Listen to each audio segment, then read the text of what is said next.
this is Stephanie of Stephanie Stitches. Welcome to my channel where together we sew. So today for Saturdays with Steph, we're actually not going to be sewing.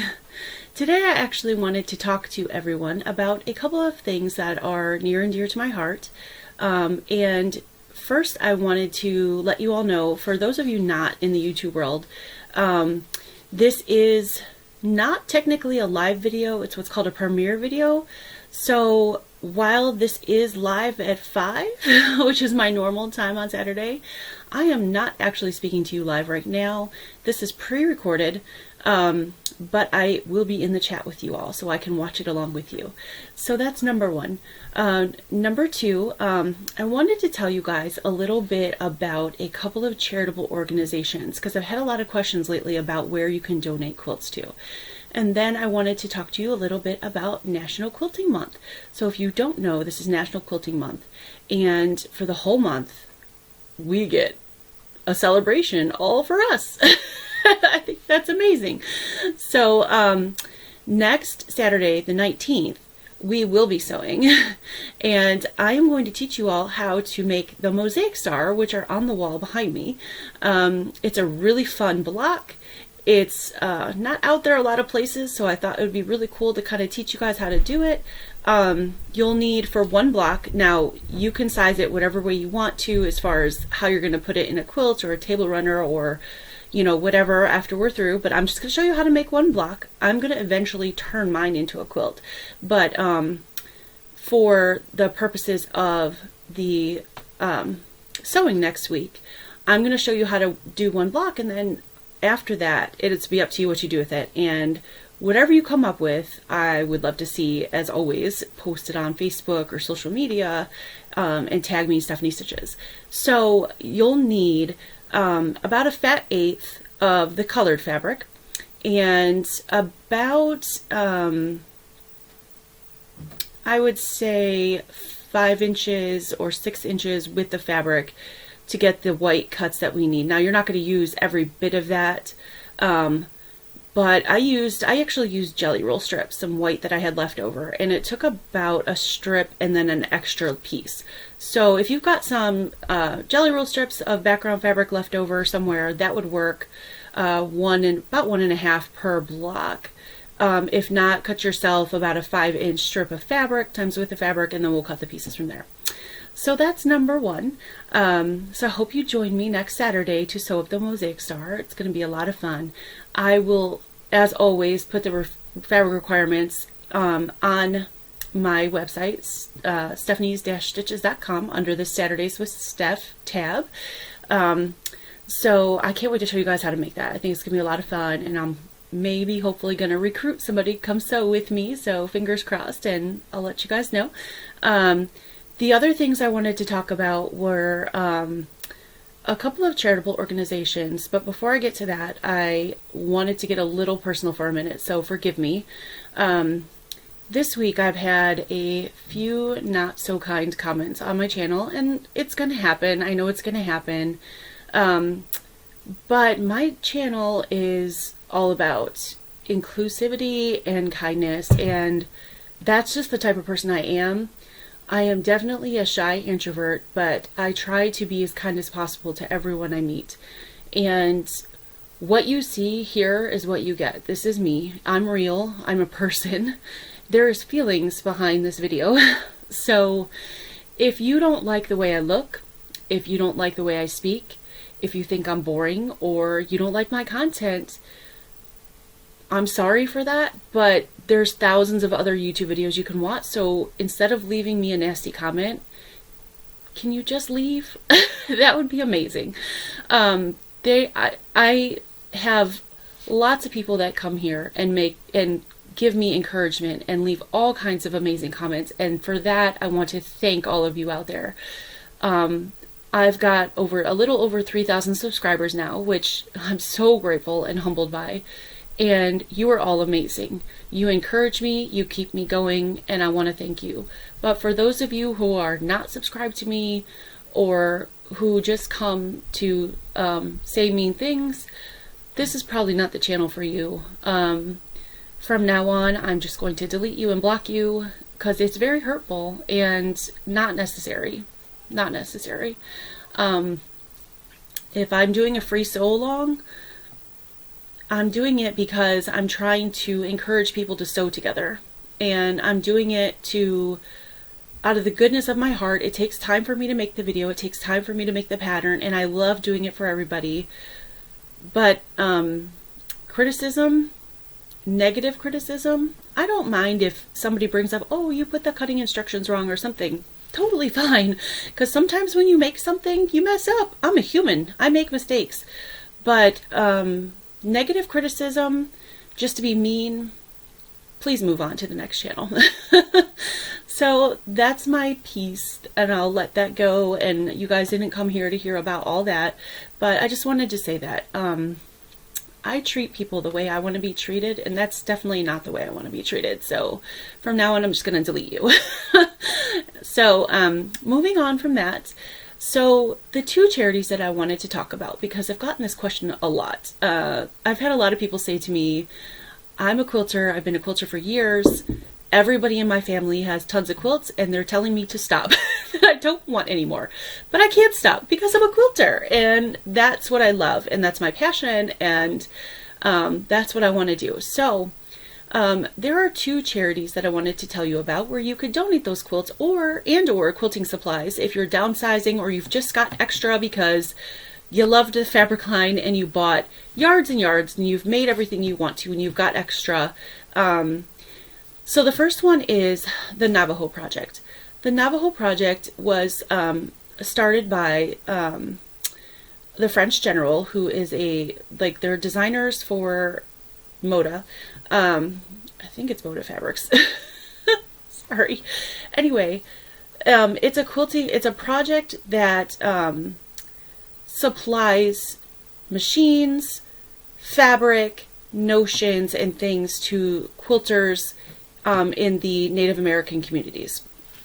I don't know if any of you have been to any of the Native American reservations.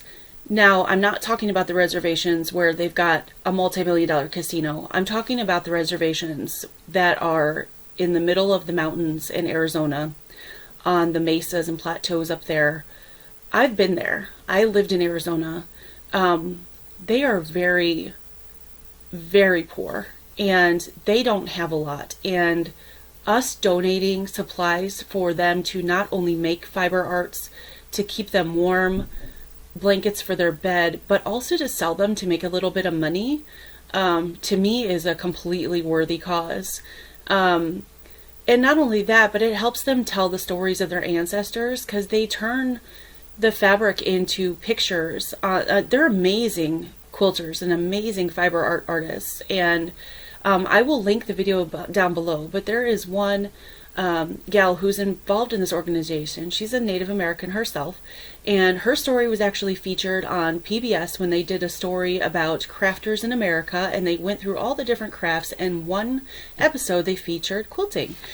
She talks about her whole journey, and she's actually one of the ladies who through the Navajo Project, you can send things to, and she distributes them to the needy ladies in the reservations to make quilts. So I'm going to link all of this information down below, everything to the Navajo Project and to the video, the PBS video that you can watch about her journey and her quilting. And she explains a little bit about, what it means to her tribe and to be a quilter and things like that. So that's a great thing to watch. So that's a good place to donate any supplies, extra supplies you have, any extra fabrics, notions. They do take sewing machines. Obviously you have to ship all these things at your own cost. And if you don't want to ship things, they also take monetary donations, because they can use that to purchase sewing machines or any notions that they might need. So I just wanted to let you guys know about that. And then this week actually was the first time I learned about this, and I'm excited. I'm so excited to help out this charity.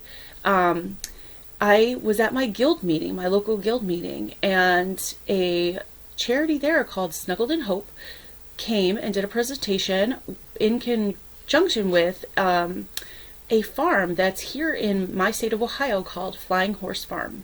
And they work with the Paul Newman Foundation, which I'm sure a lot of you have heard of. to allow children with special needs to come to camp in the summer. So like you would send your child to a day camp or even a sleepaway camp for a week in the summertime. A lot of special needs kids can't do that. They have nowhere to go because those camps can't deal with the diseases that they have. They're not equipped to deal with children with cancer or children with cardiac diseases or things like that. They just don't have the staff to do it. So this camp provides those kind of children a place to go and enjoy a week. And it's completely free. That's the amazing part. It's completely free for the camper and their family. All they have to do is fill out an application and have their doctors fill out all the things, and they get to go to this camp completely free. I think that's amazing. So what Snuggled and Hope does, and this is the great part, is they provide a quilt for every child that attends the camp. And they said there's about 600 children that come every year because they have different weeks. Like one week they'll have cardiac week, one week they'll have cancer week. And so they can provide nurses and doctors that specialize in those areas to help those children that week to make sure they have enough on staff if any problems would arise, or just a lot of those children are on multiple daily medications and things like that, so they can take care of them. So Snuggled and Hope works with them to make sure that each child has their own quilt, and I think that's so amazing. Excuse me. Like I said, it's over 600 campers a year, so as you can imagine, there is a great need for quilting, for quilters and quilts. They need finished quilts. They'll take quilt tops. They'll take yardage because they get a lot of quilt tops. And then, excuse me, I've got a little frog in my throat today. They'll take quilt tops that are unfinished and they'll ask folks like myself that have a long arm to quilt them, and they provide the batting and the backing. All I have to do is quilt it and bind it and send it back. They actually have binders too. Like if I didn't want to bind, I could send it back and bind it. But I feel like if I'm quilting it, I might as well just bind it.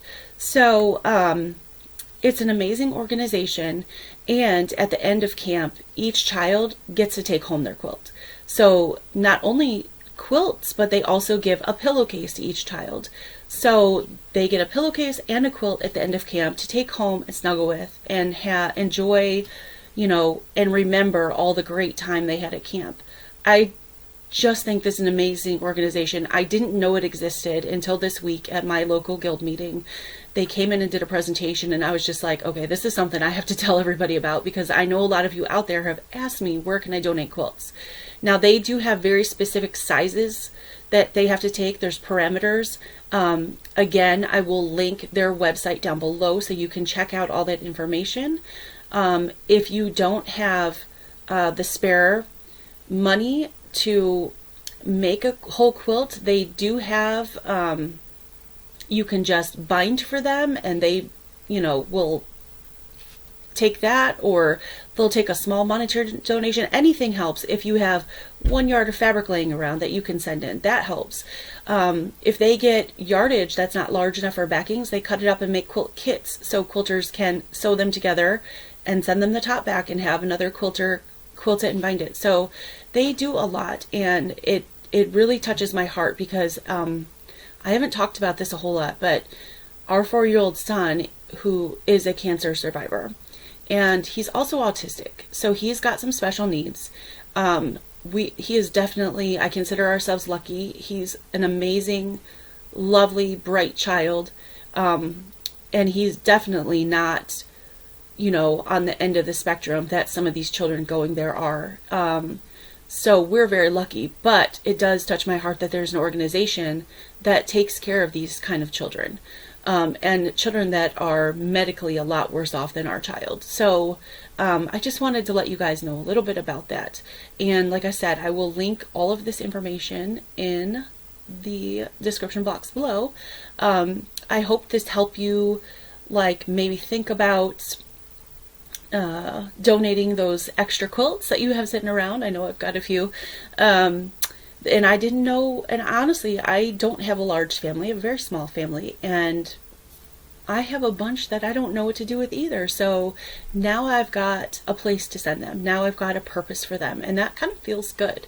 And I'm going to be long arm quilting some quilts for them, so I'm excited for that. Anyway, so that's really all I have tonight, and I just wanted to come on, tell you guys about that, tell you a little bit where I'm at this week with my YouTube journey. I'm not leaving. It's tough for me, being the emotional, shy introvert that I am, to get those comments, but I'm not going anywhere. My purpose of creating my channel was to sew along with you, to make friends, because I don't have any quilting friends really that live super close by that I quilt with. All of you have become my friends, and that's amazing, and I really, really appreciate that more than any of you know. And I wanted to create a place for people like me to come and feel comfortable and sew and enjoy each other's company, or people not like me. If there's extroverts out there that like my channel. Now, I know I'm not the, outgoing, loud, over-the-top, boisterous personality, but there's definitely those on YouTube if that's what you prefer, and that's okay with me. I'm fine with that. But I love you all, and thank you so much for going through this journey with me. And I hope you come back next week for National Quilting Month, or actually National Quilting Day. The whole month is National Quilting Month, but International Quilting Day is the 19th.